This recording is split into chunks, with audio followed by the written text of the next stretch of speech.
Welcome to MetaTalks with Michael and Jana. Today is August 15th, 2024, and we are here today to talk about creative guidelines and Don Weldon. So how did you initially hear about creative guidelines? I met Don when I was, I think, a junior in high school in Arizona, and a friend of mine in school told me about his mom was involved with this group, Metaphysical group, and he heard me talking about metaphysical things, and he's like, you know, crazy talk happens over there, talk to my mom, she'll hook you up. And it was that sort of thing. So I went to an orientation meeting where he used to sit, all the new students would come in, and he would talk about what the center was and how it started. And that's how I became interested. I went with my mom. She was like helicopter churching me, yeah. Yeah, it was probably a lot for her. Yeah, definitely. What did Don initially say about creative guidelines during that time and what the purpose was? Well, he had a pitch, right? Because it was the intro meeting, and I think he did that maybe every couple weeks, and there would be 6, 10, or 12 people. And he had some, you know, some charts talking about self-hypnosis, self-awareness, self-confidence, how it started, and he spoke to the room saying, look, if you're here to quit smoking, sure, I can help you change your habit patterns, but the center offers a lot more. We're a spiritual center that has dialogue about your higher self, and we get into some pretty far out stuff here. So. What, you said you were a junior in high school, so what year was this? 85, 86. And they were already established? When were you born? 96. Okay, just trying to point the clock. But do you remember what year they were established? I believe their corporate charter was 1970 or 1971, and they had been gathering before then. That's when they organized. And he said it was very contentious. He said the group was very good. It was a private group before then, I think of 12 or 13 people. It was called the Oasis Group. And they were from, I think, Oklahoma or Ohio. We have this information, I don't have to guess, I just don't have it committed to memory. Some of the people, he said, were wealthy. And so when the decision to make an organization came up, he said they were worried about legal liabilities, and so he said the first time that there was any tension in the group was organizing this corporate charter, which Mary forwarded me. I have the official records of that, and it's still an active not-for-profit. It's been kept active even after his death. Could you tell me who Mary is? I met Mary when she was just married. I think she was pregnant. Mary got married? Mary got married, and I met her at the center. And she stayed with the center. She had proximity to it, so she was able to carry through many of the classes. And ultimately, she became one of Don's caregivers when he was, before he died. He used to call it graduating. And so she became, she was a channel herself. There's many recordings of her giving the Wednesday night channeling meetings. And so Mary was a great student for a long time. She's an accountant.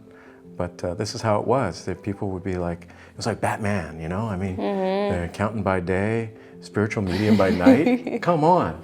That is pretty cool. And so now Mary's a grandma, she's got the kids, and she's I think she's in her 60s, and we stay in touch, of course, and I think you have a question about it, but yeah, that's Mary.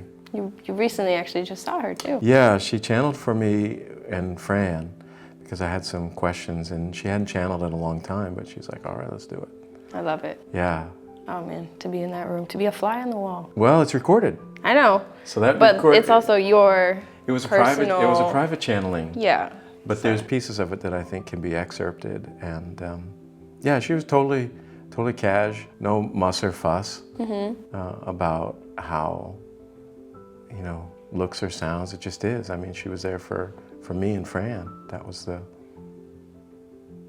gift. Yeah. Can you share a pivotal or breakthrough / revelation type of moment that you had, either at Creative Guidelines or following after that time and period in your life? The pivotal point was the consistency of it. Don continued to send me tapes even though I wasn't listening to them. What was, I think when I was at the center, the spiritual entertainment part of it is I was there when he lifted the car out of a ditch. You know, he was an old guy, and he was, whoop, I'm like, I didn't lift it, right? And what was pivotal is that I felt that I was around something much bigger that I couldn't understand. In the Wednesday night channelings, I mean, he was channeling really amazing entities, and that made me feel like with that direct connection, the other points of contact that people in groups were offering were kind of like reading the Sunday funnies. I mean, I was just like, yeah, but over in that room, we had some intergalactic shit go down, you know? So, like, what are we got, Charlie Brown over here? I'm like, no, it doesn't. So it set the bar really high for me. Yeah. So there were not pivotal moments, there were just moments that collectively turned to a really immovable belief in the extraordinary. Because I had micro experience after micro experience. Some people, you know, have like a one experience and it shifts them. I had many, many, many experiences each week, and I heard other people's experiences, and I was like, there is no coincidence. You know? So I think that was my set point. You know, Yeah. like it's not random. So during the time of me being at the Metaphysics, there was nothing, no hope for me. Nothing was spoken. Like I said, I showed up. I sometimes paid attention and I sometimes didn't.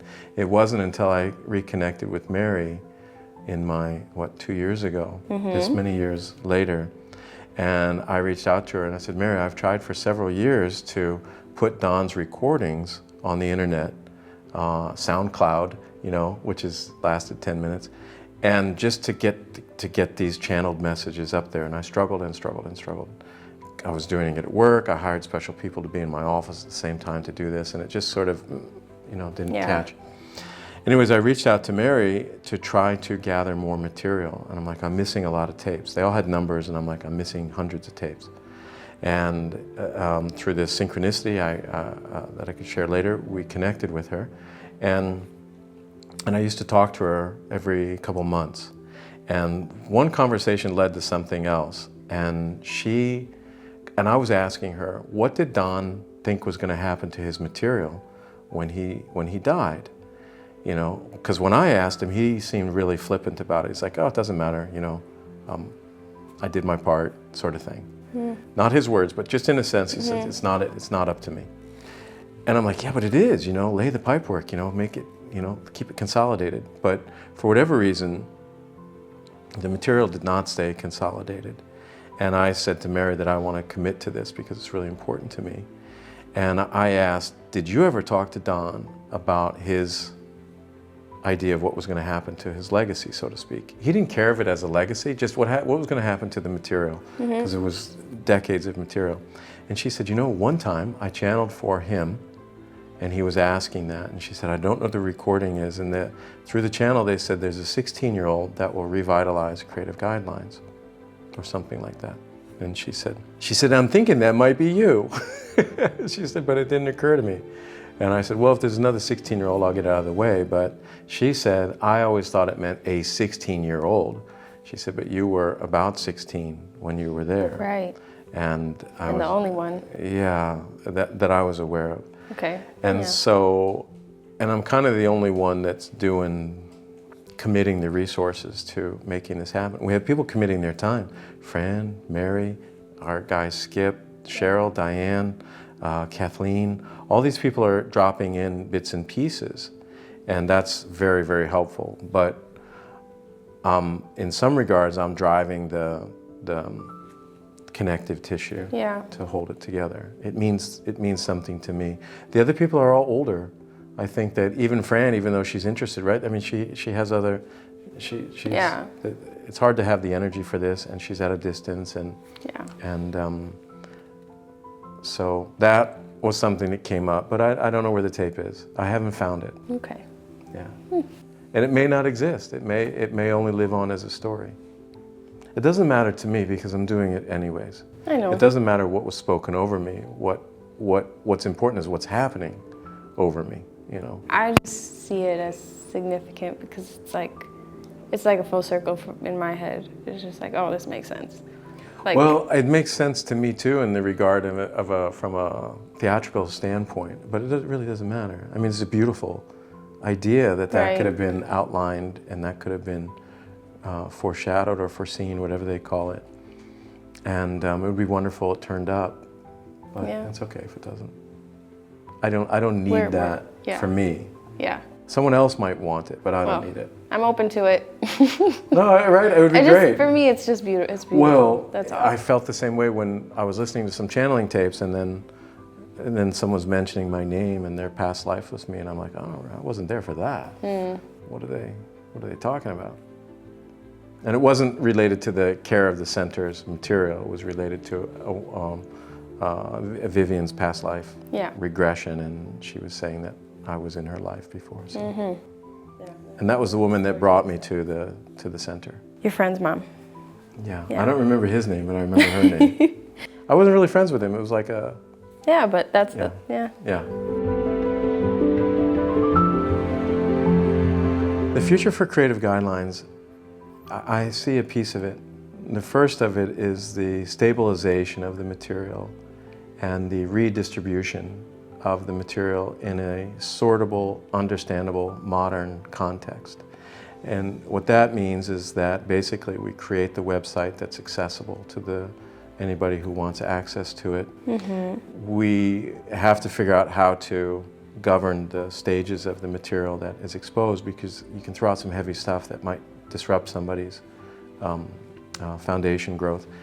And from there, there's multiple interactive things that we'll be doing with creative guidelines, like DJ Mantra and some playful things that allow us to find ways to bring meaning to old words, because everything was spoken in a certain time frame.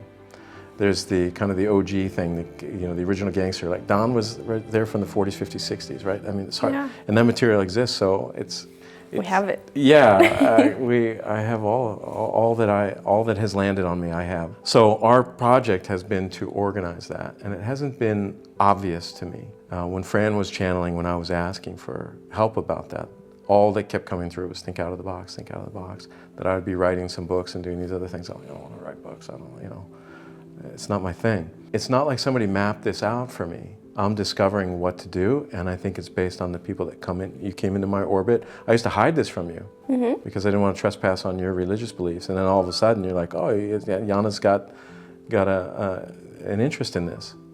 I would sneak over there, and you'd be like, what is this? Yeah, I wouldn't have guessed. I would not have guessed. So I think the people that come in will also influence the journey of that.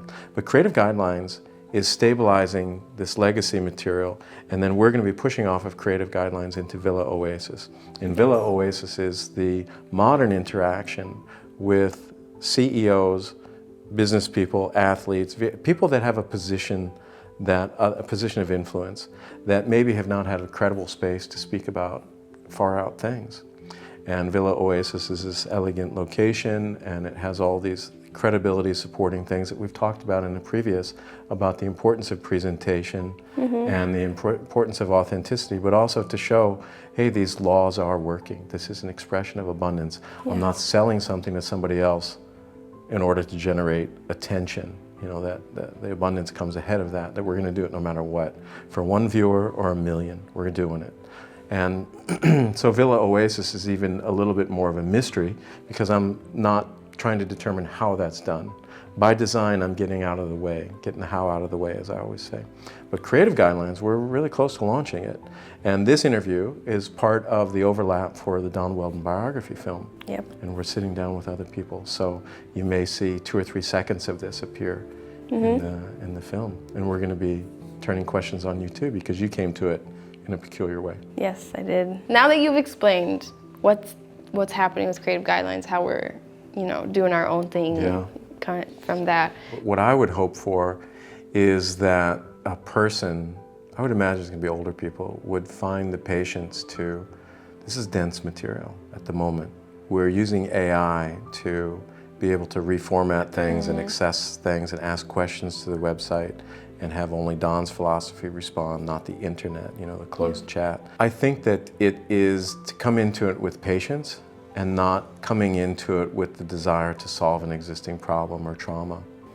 That that healing has to happen over time, but there is this beautiful lake to come and sit by and to experience and to, you think of a beautiful place that you've gone to in your life. You don't just go once, right? I mean, you go each time and it's a little different each time. Mm-hmm. There's a different experience each time. And that's what this website is like. There's the channelings from some really remarkable entities that I don't even want to say names as teasers, but they're historically interesting people and people, well, not even people, but entities from other galaxies and stuff like this. It's fantastic. If you're only searching for the sweet cookies, those moments, they're there. Yeah. But it's a place worth visiting many times. And that we're going to try to speed up because it's different with the internet now. On Wednesday night channeling, we sat there, we were all there, we had the energy of each other to share in person. And the tapes, it's kind of like they're a little garbled and they're, so patience is what I hope people come to it and they go, you know what, this doesn't exist anywhere else. That I can go get the guy doing this and all the hand things and the intensity and the voice and the internet stuff. And then you got Don, this older guy, saying some amazing stuff, but it takes time. Yeah. And some days he didn't feel good, some days he has the stuff he knows, but it's there. And it's not artificially produced for this timeline. It is a bit of time travel. It's kind of like looking at a black and white photograph and going, I'm not interested in that picture unless it's color. I'm like, well, yeah, you can color it. You can color it, yes. Right. Oh, it's such a good way to explain this website. Yeah, so, which we did. Wow. We did, because it was looking like an old newspaper. I know, but like approaching it, you have a black and white picture, and by your patience and your discovery through the website, you color that picture slowly. It will begin to have the texture. And it's not about creating a platform for Don to stand on. He was never interested in that. Yeah. It's the message. It's the message, not the man, right? Sort of thing. Yeah. I am just eager to actually express the tools that we have in mind, meaning the AI, the search features, and the things you've scanned 1,000+ pages of stuff. We have hundreds and hundreds of books from different authors, and we have hundreds and hundreds of audio tapes. And where do you start? That's our most important job, is to create a kind of a neural net pathway for people to come in and land and say, well, if I choose to start at the beginning, it's here, but you know what, you don't have to. Yeah. A lot of people go to a high rise, right? And where do they want to go first? Right to the penthouse. Let me look around, see what we got here. And they skip the beautiful lobby, they skip all this other stuff. My hope is that we offer both, a reason to see the other floors, as well as to enjoy the penthouse every now and again. So let's circle back to Don Weldon, who he was, and your initial reaction and first impression. Don was a little curt with me at the beginning. First I felt I was the youngest in the room, which I kind of got used to that. But I went in being like, well, I'd hired a hypnosis before, and da-da-da. He's like, it's not the same. I'm like, wow. But I had no idea. So he's just like, child, sit, just. Interesting. I got a thing. Yeah, I was never treated with everybody was treated the same. Same. Yeah. He was attentive and kind. And I remember shaking my foot in class one time. He's like, stop it, you're bothering me. I love that. Oh my gosh. I'm like, oh, I was bothering myself, apparently. I wasn't paying attention. He realized he was in the room with a teenager, and he had no trouble with. Well, you think about it, you're a junior in high school, and you just said you were the youngest one in that room. That I was aware of. Oh, yeah, in the room, yeah. I don't know the ages of other people that were involved. They used to have children's programs there. Okay. So there was a time, but in the 80s, I think it was after this big wave of when the center was really active. And I think that the center, from what Mary said and Fran said, is that the center, Don didn't let it grow because he was in charge of everything, and it wasn't his strength to delegate or let it was always on him. Yeah. And so I think that it was probably pretty tiring, and he pulled it back. And so it was, by the time I was there, it was already kind of settling into a quiet, small thing. Gotcha. Yeah. Okay. Did you feel, I know you were intrigued, and I feel like it almost kind of found you, Creative Guidelines found you, and that's how I see it. And I'm wondering, was there any initial skepticism, or were you hesitant on certain things, or did you just dive into that world and what they were doing there? I think I just showed up. You know, I didn't really overthink it. I was happy to have a place to go that it was interesting. Nobody was like, hey kid, or anything like that.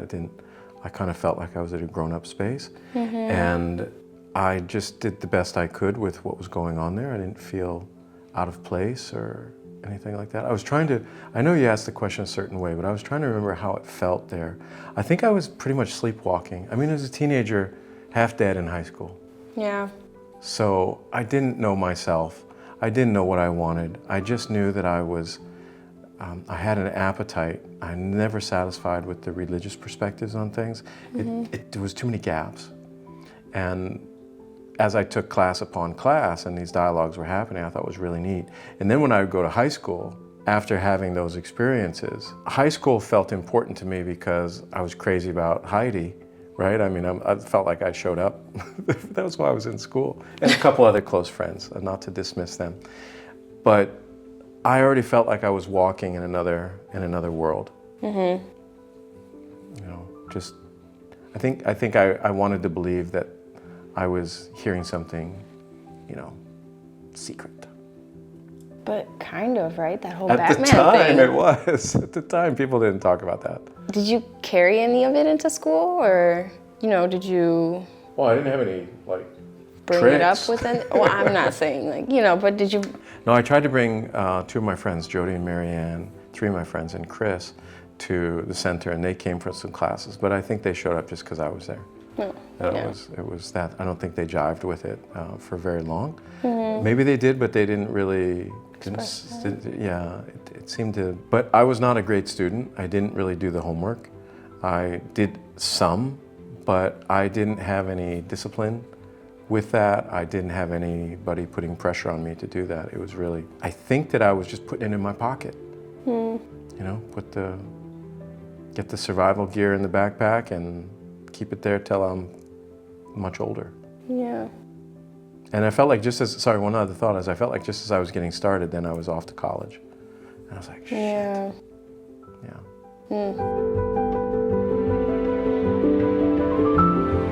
What do you think the common thread was that brought the specific people it did to Creative Guidelines? I think we were all searching for some sort of comfort or relief. Some people wanted to quit smoking, like I mentioned, you know, breaking of some bad habits. I think there were people from all different things there. There were people looking for calming their spirit. There were people looking to change their habits. There were people that were just hungry for another vocabulary. But I didn't know those people. We were in class together, but that was it. It's not like I hung out with them. They were all people in their 30s, 40s, 50s. And to a 16, 17-year-old, I mean, that was, when else was I we didn't picnic, right? Yeah. It wasn't that. I came to class, I went home. Gotcha. Yeah. But everybody was there for seeking something better for themselves in their walk. Yeah. Yeah. I think the adults were able to apply it more mindfully because they had already been through a lot of times where something else wasn't working for them. I was just beginning to like wake up. Right. So. That's a lot at once too, for someone just waking up too. I don't know, it seemed right. Okay, so I asked you what was the common thread that drew the people there. My question now is, what outcomes or changes were you hoping to achieve by participating? Oh, I wanted to levitate, I wanted to time travel, I wanted to talk to my teachers and guides, I wanted to see the invisible dimensions. I wanted all the things that were alluring and exciting and magical and psychic skills and all that stuff. I think that's what I was hungry for. But I realized that it was the foundation that was really important. Don had it organized where you don't get to one without the other. So I wanted the time travel class, but I had to take all these other classes to get to that. There was always another, it was always beautifully laid out. Yeah. And by the time I got to the time travel class, it wasn't really important who I was in a past life. I didn't ever really get that clear communication. Some other people did. I think they did their homework. Me, I just wanted it all to land on me, like, hey, I'm here, let the magic begin. Yeah. I didn't have the personal responsibility or the commitment to stay with a practice. I don't think I was really meditating much. I think the most I did was the homework and writing down dreams. I came across those. Yeah. You have some We of have my a whole old, binder of those. of my high school dreams? Mm-hmm. Oh my God, you know more about me than me. I didn't read them.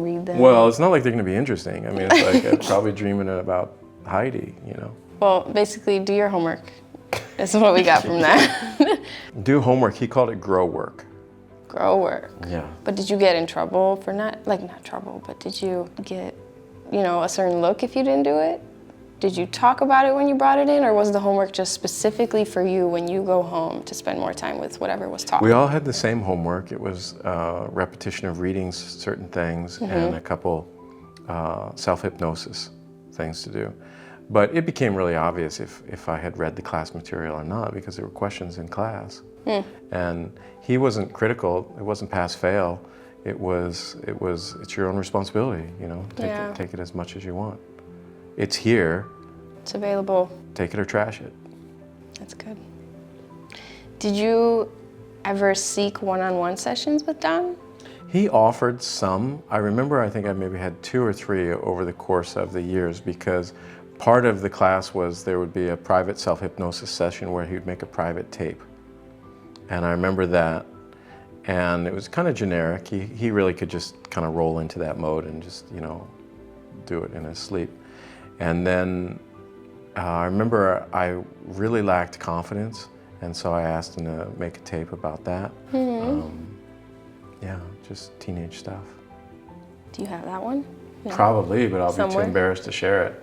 You were 16. Yeah, Who but cares? it feels like yesterday.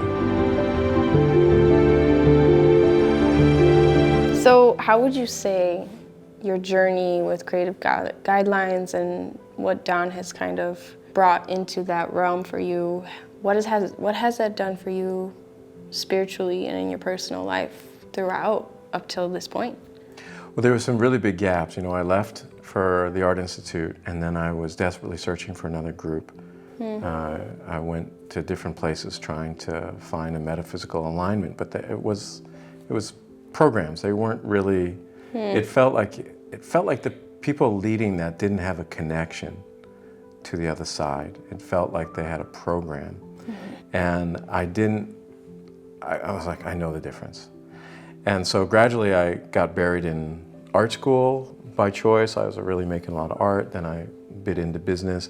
I always had the kind of the metaphysical morals, if you will, the idea of karma and past lives and things like this, that were always a part of me. But I found that it was difficult for me to share with my partners. The girls that I dated I always wanted that in the back of my mind. It kept me from really connecting. I could enjoy a nice relationship, but I would always tear it apart in one way or the other because I knew it wasn't going to go that far. And so I just shut up, and that was probably one of my biggest regrets, but it happened. Yeah. And that shutting up lasted for decades. So I know you're saying there's been large gaps and breaks from kind of that world, but what benefits and improvements have you seen, even though you had those moments? I think that it helped me understand certain aspects of my family and certain aspects of where I sat in my life. I never understood the disparity between spirituality and not having money.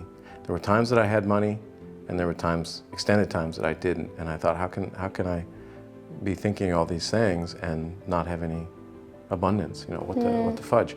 I didn't sort that out. I just worked harder. And the gaps were, I think it made me feel a little doubted about it. Come on, if I believe in this stuff, doesn't that mean that automatically my life is better?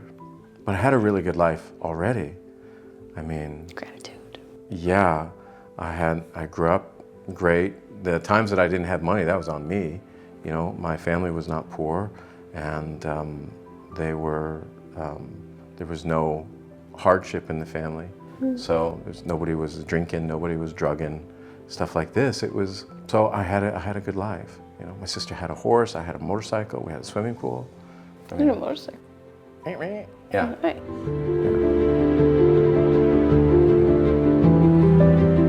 So thank you for taking the time to hear us out, because there's a really curious journey that's unfolding. And it's not just Jana's journey or my journey, but it's a legacy journey of a whole organization that existed between 1940 and 2000. And that's in this current lifetime.